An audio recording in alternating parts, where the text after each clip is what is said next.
Hello and welcome to the AllTenSports Tennessee Sports Channel, the Titans recap. The sorry about that. The Tennessee Titans defeated the Kansas City Chiefs today, 26-9. A big win for the Tennessee Titans. A huge one, the first win at home since November 3rd of 2024, so over 365 days, so over a year. And it comes right before Christmas, so it is a Christmas miracle. I don't know if you watched my pregame, um, you know, my pregame video, like the pregame preview, and I was saying the Tennessee Titans are gonna win this game. And what did I say? I call it the Tennessee Titans did win this game. So it was a great win. It was a really good game to watch. I enjoyed it, honestly. Mainly I enjoyed it. It was just fun to watch the Chiefs not do anything. I know Mahomes wasn't playing. Excuse me. I know Mahomes wasn't playing. I know Travis Kelsey wasn't playing. Or he played. But he was non-existent. I know the Chiefs had injuries. I know it was Tennessee all over, but like it just felt so good to beat the Kansas City Chiefs, especially at home. Um, yeah, there was a big win for the Tennessee Titans, and some reasons why. This is a picture of Tajay Spears, but the run game was phenomenal. Tajay Spears had like 50 yards. Tony Pollard can, had 102. He got 4 yards. Instead of taking a knee at the end of the game, they ran the ball before taking the knee, so Tony Pollard can get to his 100 yards. So that's 3 games in a row. Tony Pollard has over 100 yards. I'll show you the stats in one of the slides here in a sec. But the run game was amazing.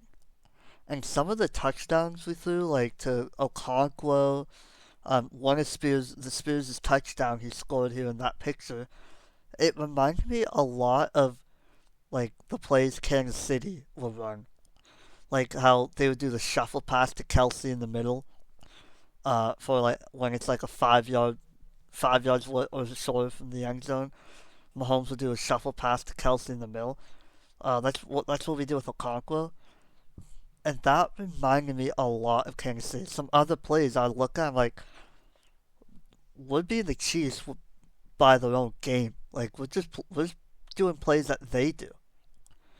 So yeah, so big reason why we won the game is because the run game was amazing, and I mentioned that in the previews, the last 2 previews I did. Keep the run game going. Keep the run game going, and that's what we did. That was what we did.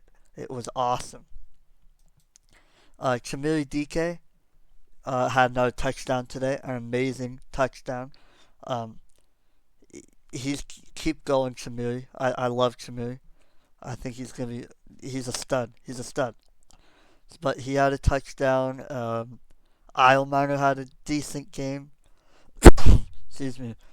Um, Cam had 2 touchdown passes, which I will mention something about that when I show you the stats. I'm going to mention something about that.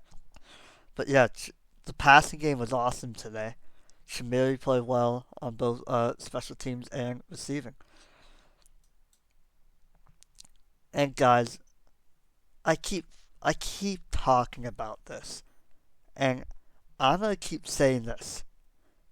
Jeffrey Simmons is the best football player in the game of football.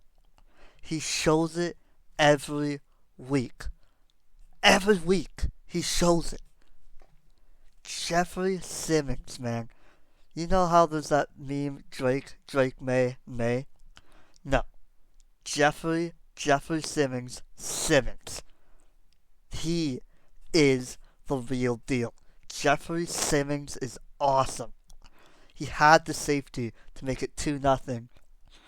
He was phenomenal. I don't have his stats. He had safety. He had like I think 2 other sacks. I could be wrong. Many tackles. He had an amazing block when Tony Pollard ran it in. We could have 30 points on the Chiefs. We would have had 30 points on the Chiefs. Jeffrey Simmons comes in, reports eligible, signals it to the ref. The ref sees it and he signals it, but then later, like, oh wait, Jeffrey didn't report eligible. So they got rid of the touchdown. We had to kick a field goal. Instead of 30, we had 26. So, I mean, it sucks, but I will say, I did not know. I thought if Jeffrey was on the line, he has to report eligible because of his number. Excuse me, I'm recovering from a cold, so my throat's still a little itchy. But, so going back, if Jeffrey was on the line, I thought you had to report eligible. But if he was behind the line of scrimmage, I didn't know he had to report eligible. I actually didn't know that. I thought it was like the tight ends who are like on the line, but like they're like a step behind the line. But I thought if you're like behind the center, you don't have to report eligible. I didn't know that. I honestly did not know that. So like when they called Simmons for the ineligible player, I didn't know that. I actually did not know that. So it sucks. We could have had 30-9 on the Chiefs, but oh well, I guess it's fine though. We won. We won. But Jeffrey Simmons, guys, he is phenomenal. He is the best defensive player in the game. He's the best player in the game. Like, every week when I see the Titans are playing, the first thing I think about is, oh boy, how's it going to go? Is it going to go good? Is it going to go bad? How's Cam going to do? But the one positive thing I always think about is, what's Jeffrey going to do today? What's he going to do that makes me stand up off my couch and say, oh my god, he's just so awesome. There's always something every week with Jeffrey. Excuse me again. Here are the stats for the game. Cam Ward, 21 for 28, 228 yards and 2 touchdowns. I told you I was going to bring something up when I show you the stats. This is what I'm going to bring up. Cam Ward has thrown for 2 touchdowns 3 games in a row. He threw for 2 touchdowns against Cleveland, threw for 2 against the 49ers, and then threw 2 against the Chiefs today. That's 3 games in a row with 3 games in a row, he has a multi-touchdown game. Those Cam Ward haters, wherever you are, explain that. Put in the comments. Please put in the comments. Explain to me why Cam Ward is not him. Explain. I was checking Twitter and Instagram and all the social media I have. Actually, it's just Twitter and Instagram. That's what I have. I was looking at the comments. Because the Titans do the post. Titans win, it shows the score. And I was looking at the comments. All the Cam Ward haters are not there. All the Cam Ward haters are not there. Either they're there and they're praising Cam Ward, or they're just silent, like, oh, dang, Cam actually had a good game. I can't say anything. Or those who do hate Cam come up like, yeah, Cam Ward's the best. And then Cam's gonna have a bad game next week, and you're all gonna be like, yep, told you, Cam's not good. It's stupid. I'm gonna say this every week, every video, it feels like. I'm riding with Cam. I know it's been a rough season. It has been a rough season, and excuse me. I know Cam can be better on a lot of things. He's a rookie, but I also know for Cam to get better, he needs better weapons, better coaching, better O-line, and he doesn't have any of that. So I don't blame Cam at all for this season. I don't. I think Cam is playing the best he can. We put him in a bad situation, and I think he's playing the best he can. I'm riding with Cam. On the rushing side, I think you could notice, I mentioned earlier, Tony Pollard 102 yards. They gave him that 4 yards at the end of the game, so he can keep his streak. 3 games in a row. So I was talking about Cam Ward, 3 games in a row, he has a multi-touchdown passing game. Same with Tony Pollard. Tony Pollard, 3 games in a row, he has a 100 yard rushing game. Excuse me, my throat's still itchy. Tajay Spears looked good today. Didn't get hurt, surprisingly. 52 yards, 1 touchdown, 13 carries. He was pretty good. Tajay Spears also had 53 yards in the air, so that was a 100 yard game, a 100 scrimmage yard game for Tajay Spears. Cam Ward ran for about 11. He had an amazing first down later in the game. I thought it was great. Receiving yards, Alec Eyeminer played well. We need to find. I'm going to say this though. We need to find that one receiver that will get us 100 yards a game. Kind of like AJ Brown did. We need to get back to that. Excuse me. We need to find that player again. But again, this has been a rough season. We're rebuilding. We're trying to get the rookies developing. So I'm not mad how people are not getting 100 yards. I'm not mad at all. We're just, we're figuring it out. So, Tasha Spears, as I already said, 53 yards. Okonkwo, at first, in the middle of the season, I was talking about let Okonkwo go, just move on. We got Gunnar Helm, move on. But lately, can I say, the last 3 weeks, Okonkwo has been amazing, and we'll see what happens in the last 2 games. But right now, if I was in the office right now for the Titans, I might be talking to the general managers and stuff, and saying, "Hold up about Okonkwo. He's starting to figure it out. Cam's starting to figure out how to work with Okonkwo now. So Okonkwo and Helm you keep, everyone else you don't. So I I think we keep Okonkwo because, like I just said it, Cam is starting to figure out how to work with Okonkwo. If that works with Cam, I think you gotta keep it. You gotta keep what works with Cam. So right lately, I've been on the train to keep Okonkwo now. If you ask me about what 8 to 10 weeks ago, I would have said no. Get Okonkwo out of here. Just change it. Give Gunner the keys to the tight ends. But now I'm just like, hold on. Last 3 games, what's been really helping Cam out was Okonkwo, and maybe we keep Okonkwo. So let's see what happens in the last 3 games. I don't have the defensive stats. I really should have. That's on me. My bad. Um, Especially I should have definitely so we could talk about Simmons, but I don't have it. Next recap, I'll definitely put the defense stats on the. Excuse me again. I also want to mention though, because Cedric Gray was out, we put James Williams in, and James Williams stepped up. James Williams really did step up. I thought he played a good game. I know Chiefs were injured as hell, but I thought James Williams wasn't bad. Excuse me, I had to get some water there for my throat. But yeah, defense was awesome out there. Defense was phenomenal. Defense was phenomenal. I know a lot of you guys are mad that we won because it drops our draft stock, and it does. 3 weeks ago, actually. 3 weeks ago, we were the #1 pick. 3 weeks later, now we are the 6th pick.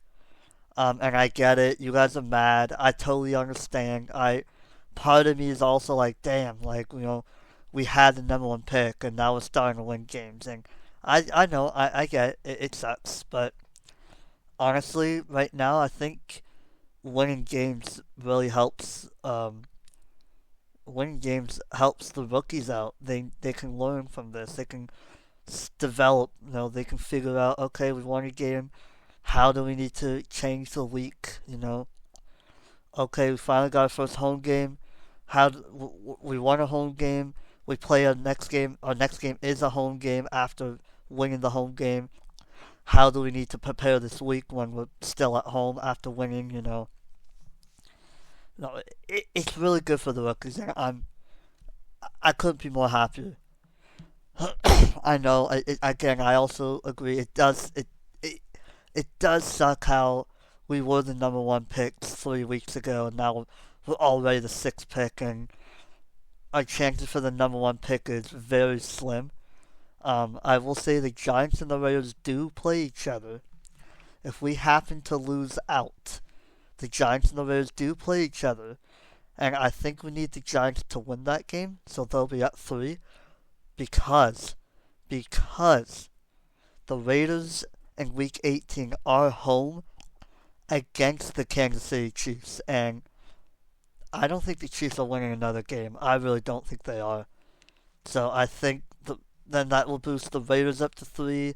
Giants will be at 3, but however, our strength of schedule is higher than the others, so we will probably just be at the three spot.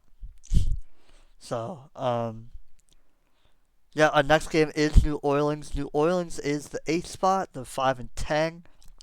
However, New Orleans is also really hot now. They've won 3 in a row. The Saints are no Saint. I remember 10 weeks ago we were talking. Everyone was talking about Saints Titans. Man, that might be the battle for the number one pick. But honestly, Titans have been. I know the Saints won 3 in a row. I know the Titans only went 2-1 the last 3 weeks. But the Titans haven't. Titans have been hot the last 3 weeks too. Obviously, the Saints are hot. They've won the 3 weeks in a row. So next week actually might be a really good game for both teams. It actually might be a really good game. We'll see what happens though. Um, Something we definitely need to point out: Gardner Minshew tore his ACL again today. No, that sucks. No, they lose Mahomes last week to the ACL. Now Minshew tears his ACL. That's really bad. I'm like, that sucks for the Chiefs. I know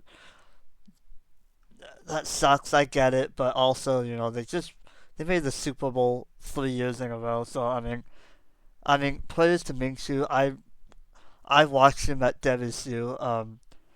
I want to mention my last video. I was talking about WSU vs WSU because I'm not a Cougar fan, but I live near WSU, so I watch the games. So that's why I mentioned that WSU vs WSU Cam Ward Minshew game. So, and I also want to point out Minshew tore his ACL because I know Minshew. I've watched him, so I hope everything goes well for him. But honestly, like, it's the Chiefs, so I don't care. For the Chiefs wise, I don't care. Sucks to be them, but for Minshew, it does suck. And I mean, it does kind of. It's like, dang, that sucks that Mahomes tears the ACL last week and then Minshew tears it this week. Um, One thing I wanted to point out, and I think you guys also noticed it. Sorry, the picture's blurry. I couldn't find a clear one, but I think you guys noticed it as well. Chiefs did not want to be there. You could see it from the start. You can totally tell Mahomes tearing his ACL just changed the entire team. Tearing your ACL and then not making the playoffs, you're out of the playoffs. Like, you could tell the Chiefs did not want to be there. It was 100% obvious. They were not playing super well. The defense was fine. The Chiefs had a good defense, but the offense was awful. I know they're on the third string quarterback. Minshew left with a torn ACL. I know. I totally get it. But I totally get it. I totally do. I can see how that changes their offense a lot. But, like, I don't know. The Chiefs look dead. And I also want to mention why the Chiefs did not want to be there. If you watched the game and seen the highlights, you guys noticed that what the stadium looked like? It was pure red. There was some blue here and there, but that Nissan Stadium was absolutely nothing but red. Like, it was a home game for the Chiefs. Chiefs fans traveled. It was a packed out game too. It's a packed out game, but for the Chiefs, because I think people bought tickets early because they were cheap. The Titans sucked. Chiefs are trying to fight for a playoff spot. Tickets are like $5 because the Titans are bad. Stadium's not in a good situation. Sweet, let's fly down and drive down to Nashville, a tour city as well. Watch the Chiefs, no Mahomes beat the Titans and try to fight for playoffs. So that's why people probably bought a lot of tickets earlier. But yeah, it was a packed out game for the Chiefs, and you would think, hey, you would think if you're on the Chiefs, you're like, we're on the road and this is a home game for us. We need to play hard. We need to fight. We need to show these fans that you guys pay money to watch us. No, they didn't do that. They just went out there and just played a dull game. They went out there and just said, "All right, we're gonna play with the Titans and see how this game goes, and let's just what we that's kind of how they were. They did not want to be there. It just did not feel like it, and I feel bad, a little bad for the fans. They pay a lot of money to be there, and Chiefs didn't do it. So that's why I wanted to mention that. Like, I was noticing it through the game too. Like, they just did not. They just played slow, sloppy. And again, I know they're on the third string quarterback, and they just got out of the playoffs. But it looked like the Titans wanted to be there. Titans wanted to win. They really wanted to win, and it showed they wanted to win. But it just looked like the Chiefs did not care anymore. I mean, the Chiefs haven't been in this situation. It's I think it was like 2012. They haven't made the playoff. It's been more. I forgot how long it's been since they haven't made the playoffs. But I do know the Chiefs have not been in this situation in a decade. So they also probably did not know how to play after. No, they got eliminated, so they probably didn't know how to play after being eliminated. I get that. I totally get that. It's almost been a decade. Every game mattered for you, but now you're eliminated, so it's like, man, we're eliminated, we're still playing football. It feels weird. I totally get that. Um, before I end things off, there's one other thing I want to mention, and some of you guys might see this and be like, "What? No, please, that makes no sense. You're stupid." But some of you guys, after I explain it, might go, you have a point. And so I want to mention this: the elephant in the room. The, the slide you guys are gonna look at it and be like, "Dude, you're smoking weed or something. Like, you're so high. You're stupid." All right, you ready? Here we go. Is Mike McCoy coming back? I'm gonna give you a second to think about it. I know some of you are just looking, going, "Wow, no, what are you talking about? You're so high." But think about it.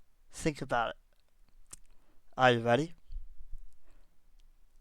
Look at how the team is doing. Look at how the team is doing since week 12 till now. Look at how the team is doing. They're drastically improving. Drastically. I mentioned it earlier in the stats. Cam Ward, 3 games in a row, he has a multi-touchdown game. Tony Pollard, 100-yard game, 3 games in a row. Last 3 weeks were awesome. But even before that, we started playing better. Now, do I want Mike McCoy to come back? Of course not. But I'm going to explain to you why I'm mentioning this elephant in the room and why I'm talking about improvement. And because this has happened before.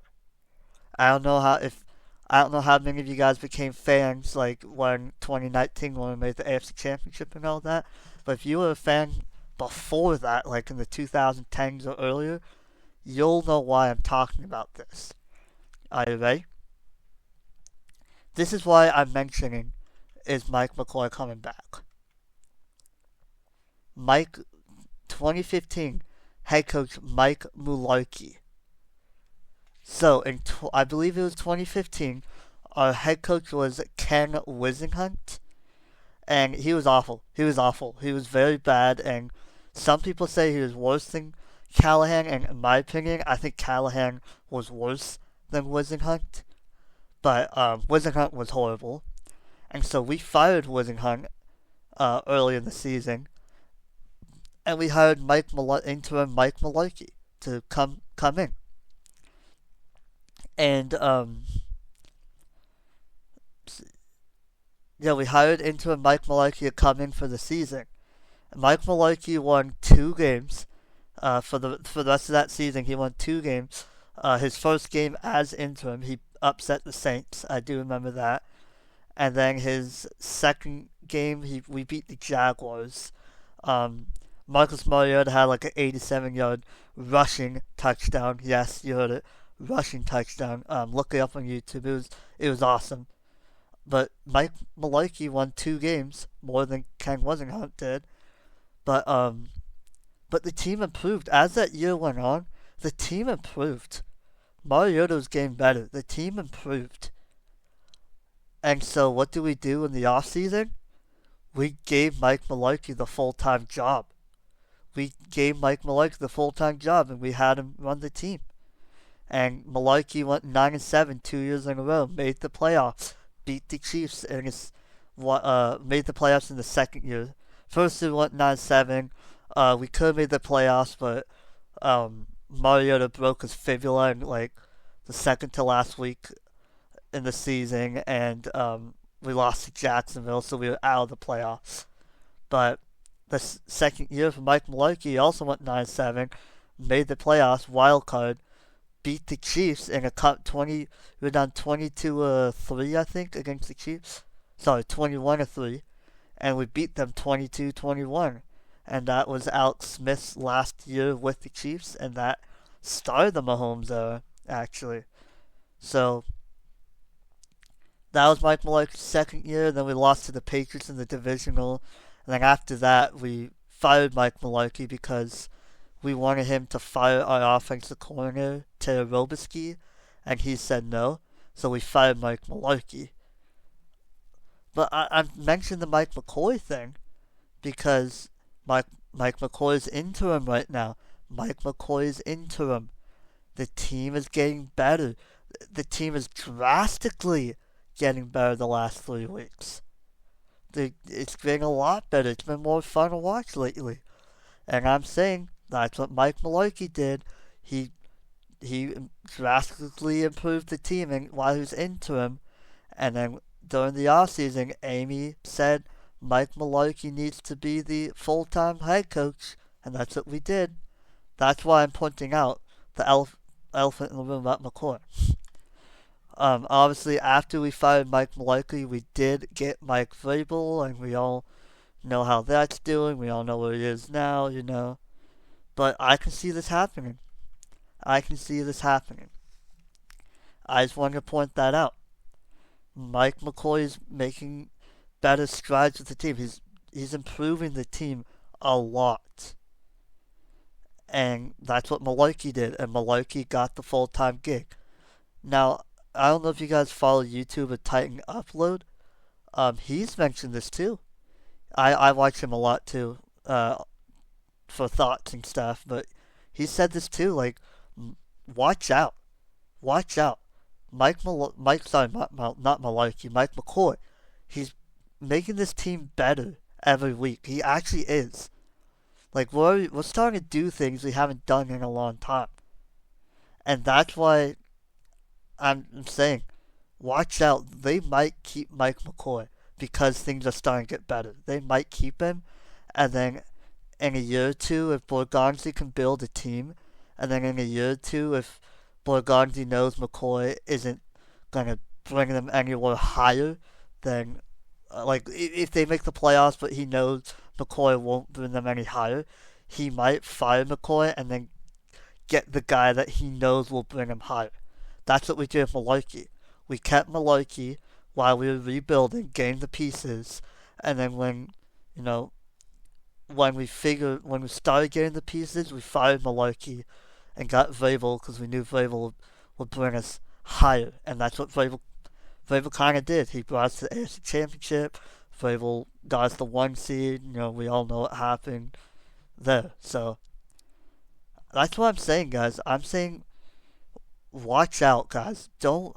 I'm gonna say this now because I'm putting this in your minds now because when the off season comes, I don't want you guys to be like, oh my god, what are we doing? Why are we hiring McCoy? I want you guys to be like, wow, he called it. This guy called it. I saw this summer.